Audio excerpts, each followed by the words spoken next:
Hello everyone, I hope you are well. So today we're going to look at the pleural effusion.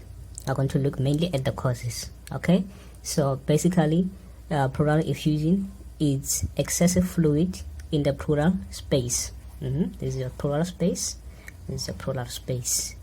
Alright, so this is your pleural and this is your lung. So any excessive fluid between these two, it can lead to pleural effusion. As you can see, this lung is having pleural effusion, but this lung is normal. You can see the space between here is constant.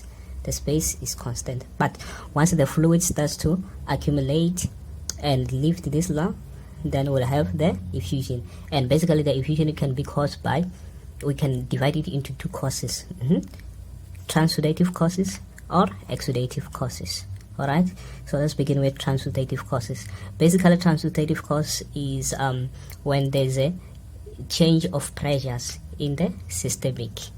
So it can be oncotic pressure decrease. Basically this one we see it in nephrotic syndrome. So remember, in nephrotic syndrome there's a decrease in protein in the blood, so the oncotic pressure will decrease, so there's gonna be a leakage of fluid in the pleural space.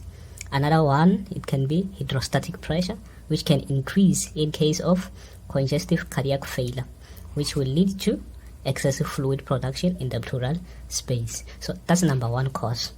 Another cause, which is exudative, this one basically is the causes infections.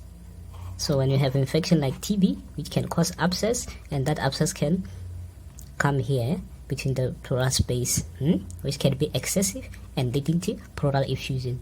So example of this is pulmonary TB, pneumonia. Another one is malignancy.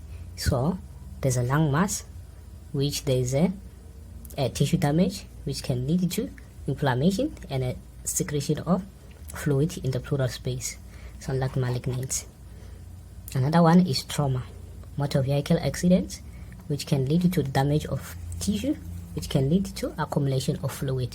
So basically these are the common causes of pleural effusion, which are divided into transudate and exudate.